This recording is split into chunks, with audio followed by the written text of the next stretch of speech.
Kasih karunia, rahmat dan damai sejahtera dari Allah Bapa, Putra dan Roh Kudus menyertai kita semua. Amin. Mari sebelum kita mendengarkan nats khotbah pada minggu hari ini, kita akan bersama-sama untuk memohon hikmat dari Tuhan. Kita akan datang kepada Tuhan di dalam doa. Mari kita bersama-sama tunduk kepala, kita akan datang kepada Tuhan. Segala hormat, puji syukur kami naikkan kehadirat-Mu Bapa di dalam surga, karena Engkau yang layak menerima hormat dan syukur dalam setiap hidup kami, umat-Mu manusia yang berdosa ini. Kesempatan yang indah ini kami boleh bersama-sama hendak mendengarkan firman-Mu. Kiranya Engkau membuka setiap hati pikiran kami, sehingga kami boleh mengerti akan setiap kebenaran firman-Mu. Kiranya Engkau berkati kami semua, kiranya Engkau memberkati kami hamba-Mu Tuhan. Dan biarlah Engkau menyertai dari awal, pertengahan hingga kesudahannya. Haleluya. Amin. Saudara yang terkasih di dalam Tuhan, Shalom, puji syukur kita boleh bersama-sama naikkan kehadirat Tuhan pada pagi hari ini. Kita diberikan kesempatan untuk bersama-sama mendengarkan akan setiap kebenaran firman Tuhan. Hari ini Minggu tanggal 28 Juni tahun 2020, kita akan bersama-sama untuk mendengarkan nats khotbah hari ini, yaitu yang saya ambil di dalam Roma pasal yang ke-5 ayat yang ke-6 sampai yang ke-11. Saya ulangi lagi, Roma pasal yang ke-5 ayat yang ke-6 sampai yang ke-11. Demikian kebenaran firman Tuhan. Karena waktu kita masih lemah, Kristus telah mati untuk kita orang-orang durhaka pada waktu yang ditentukan oleh Allah. Sebab tidak mudah seorang mau mati untuk orang yang benar, tetapi mungkin untuk orang yang baik ada orang yang berani mati. Akan tetapi Allah menunjukkan kasih-Nya kepada kita oleh karena Kristus telah mati untuk kita ketika kita masih berdosa. Lebih-lebih karena kita sekarang telah dibenarkan oleh darah-Nya, kita pasti akan diselamatkan dari murka Allah. Sebab jikalau kita ketika masih seteru diperdamaikan dengan Allah oleh kematian anaknya, lebih-lebih kita yang sekarang telah diperdamaikan pasti akan diselamatkan oleh hidupnya. Dan bukan hanya itu saja, kita malah bermegah dalam Allah oleh Yesus Kristus Tuhan kita, sebab oleh Dia kita telah menerima pendamaian itu. Amin. Saudara yang terkasih di dalam Tuhan sidang Jemaat Sion, hari ini kita akan bersama-sama untuk merenungkan firman Tuhan di dalam Roma 5 ayat 6 sampai ke-11. Apa yang sebenarnya yang menggerakkan hati saudara sehingga saudara bersuka cita? Apa yang menggerakkan hati saudara sehingga kita boleh bersyukur kepada Allah? Jadi saudaraku yang terkasih di dalam Tuhan, mari kita mempunyai dasar, mari kita mempunyai satu pondasi, mari kita mempunyai satu motivasi yang benar ketika kita bersuka cita dan bersyukur kepada Allah. Mungkin jawaban jawaban atas pertanyaan yang baru saja saya kemukakan akan beraneka ragam jawaban. Pertama, mungkin pendidikan dengan sukses, kita boleh bersyukur kepada Tuhan. Atau mungkin kita mempunyai istri yang cantik, kita bersyukur kepada Tuhan. Atau kebalikannya, kita mempunyai suami yang gagah, kita juga bersyukur kepada Tuhan. Atau mobil baru, atau rumah baru, dan sebagainya. Dan masih banyak alasan-alasan yang diungkapkan ketika ada satu pertanyaan, apa yang sebenarnya menggerakkan hati kita untuk bersyukur bersukacita dan bersyukur kepada Tuhan. Lantas, apakah yang menyebabkan kita kecewa? Lantas, apakah yang menyebabkan kita ini putus asa? Pernahkah kita merenungkan betapa Allah itu luar biasa? Banyak hal yang Allah lakukan. Allah telah menunjukkan kasih-Nya terhadap kita umat orang berdosa, atau kita orang-orang yang berdosa ini. Maka saudara yang terkasih di dalam Tuhan kita Yesus Kristus, hari ini kita akan bersama-sama belajar dari nas ini dalam sebuah tema, perdamaian dan keselamatan. Satu kalimat yang menjadi tema hari ini, ada sesuatu yang tidak boleh dipisahkan. Kembali bahwa perdamaian dan keselamatan bagi kita orang-orang yang percaya kepada Tuhan Yesus Kristus adalah satu paket yang tidak dipisahkan. Perdamaian dan keselamatan. Bagian yang pertama yang kita akan renungkan, saudara yang terkasih di dalam Tuhan, mengapa Kristus mati bagi kita? Yang kedua, Kristus hidup bagi kita. Mari Bapak Ibu yang terkasih di dalam Tuhan kita Yesus Kristus, kita akan bersama-sama untuk memasuki bagian yang pertama. Kita akan kembali melihat bagian yang pertama adalah mengapa Kristus mati bagi kita. Kita lihat kembali ayat yang ke-6 sampai yang ke-8.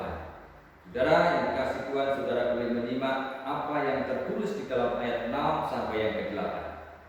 Saudara-saudara yang terkasih, pertanyaan saya ulang, mengapa Kristus anak Allah sang pencipta mau mati bagi kita?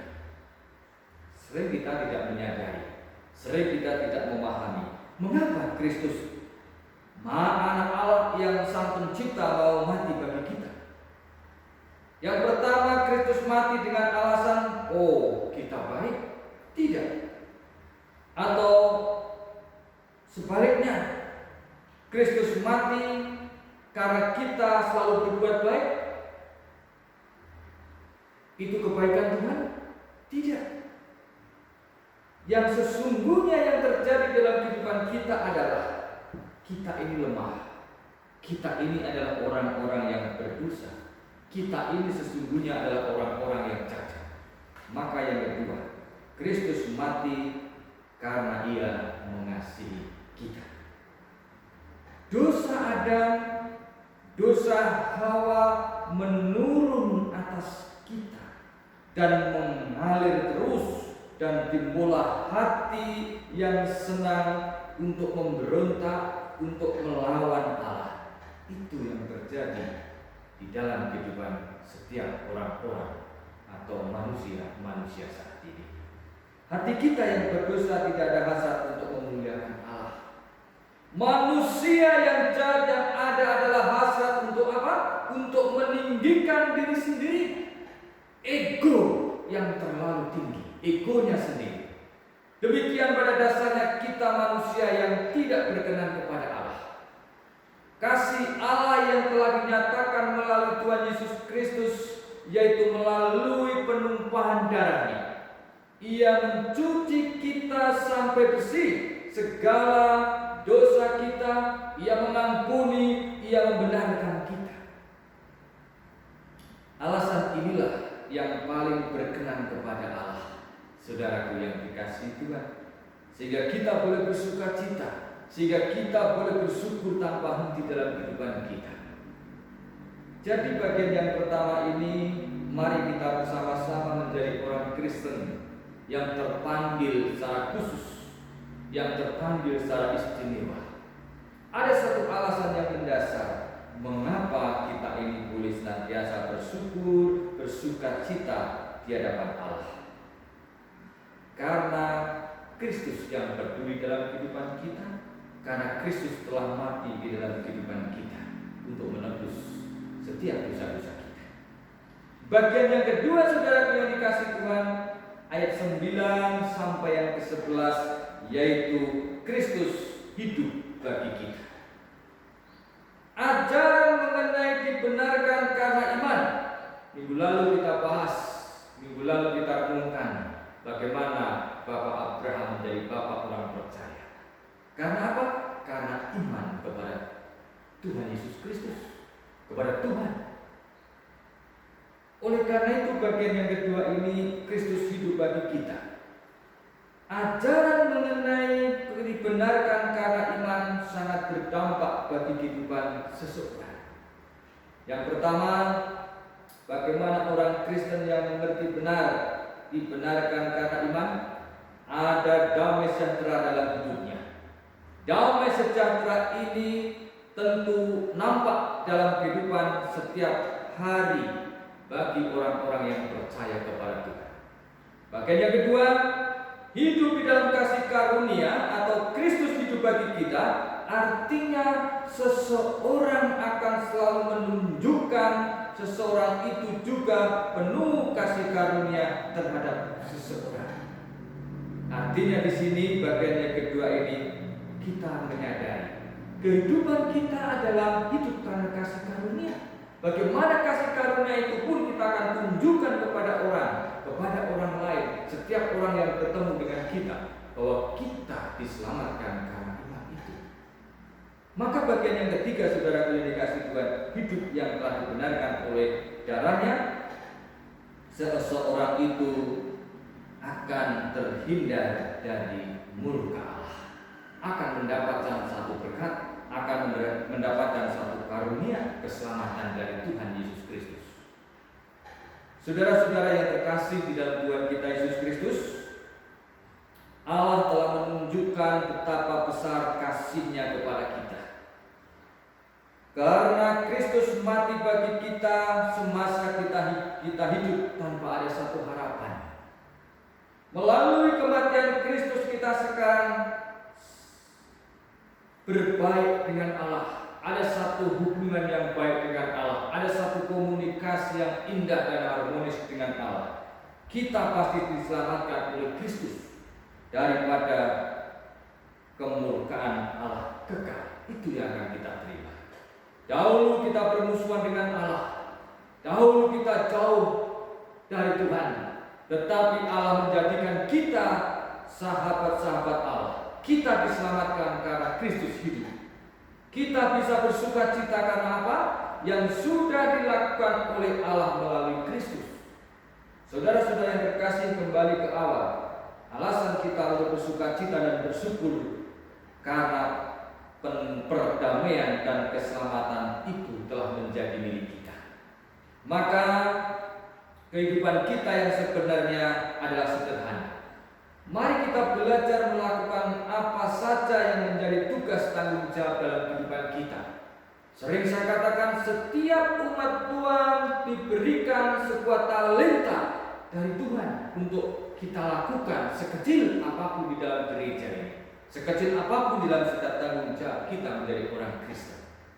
Jangan cengeng terhadap kesulitan sehingga kita mudah menggadaikan iman kita. Orang yang tahan uji memiliki pengharapan yang besar. Ingat, mengapa Tuhan terkadang mengizinkan kita berada dalam kesengsaraan yang paling dalam? Sekali lagi, mengapa Tuhan terkadang mengizinkan kita berada dalam kesengsaraan yang paling dalam? Yang jelas, supaya kita bisa melihat kemuliaan Allah yang besar, supaya kita bisa melihat kemuliaan Allah yang tinggi. Bukan kita tenggelam, bukan kita protes kepada Tuhan, dan bahkan kita menyalahkan Tuhan. Itu bukan menjadi orang Kristen yang baik. Tetapi hari ini kita diingatkan kembali. Saya akan baca di dalam nas ini ayat yang ke-9. Lebih-lebih karena kita sekarang telah dibenarkan oleh darahnya, kita pasti akan diselamatkan dari murka Allah. Jelas kebenaran firman Tuhan pada hari ini, Bapak Ibu yang terkasih, dimanapun berada, khususnya untuk jemaat Sion yang diberkati Tuhan, kebenaran firman Tuhan pada hari ini mengingatkan dengan sungguh bagaimana perdamaian dan keselamatan itu adalah milik kita saat ini. Mengapa Kristus mati bagi kita? Kristus hidup bagi kita karena Allah sungguh-sungguh mengasihi kita. Dan inilah alasan yang sesungguhnya mengarahkan hati kita semua orang-orang yang percaya kepada Tuhan. Ada satu sukacita, ada rasa syukur yang luar biasa, sehingga kita tidak mau terjatuh, kita tidak mau tersandung di dalam sebuah kesengsaraan di dalam kehidupan kita. Kembali Tuhan izinkan semuanya itu supaya kita bisa melihat satu kemuliaan Allah yang besar atau kemuliaan Allah yang tinggi di dalam kehidupan kita. Tuhan Yesus memberkati kita semua, dan biarlah setiap kebenaran firman Tuhan yang boleh kita renungkan pada saat ini. Damai sejahtera Allah yang melampaui segala akal akan memelihara hati dan pikiranmu di dalam Tuhan Yesus Kristus. Haleluya. Amin. Mari kita bersama-sama tunduk kepala dan kita akan datang kepada Allah. Terima kasih Bapa di dalam surga untuk setiap kebenaran firman-Mu yang boleh kami renungkan dengan singkat pada hari ini. Biarlah kebenaran firman-Mu ini menjadi berkat bagi kami semua, menyadarkan kami semua, membalikkan akan iman kami kepada Engkau, bahwa Engkau adalah Allah kami yang senantiasa peduli dalam kehidupan kami. Berkati dan biarlah firman-Mu tidak kembali dengan sia-sia, tetapi dengan pertolongan Roh Kudus Engkau akan memeteraikan firman-Mu dalam setiap hati kami. Terima kasih Bapa dalam surga. Haleluya.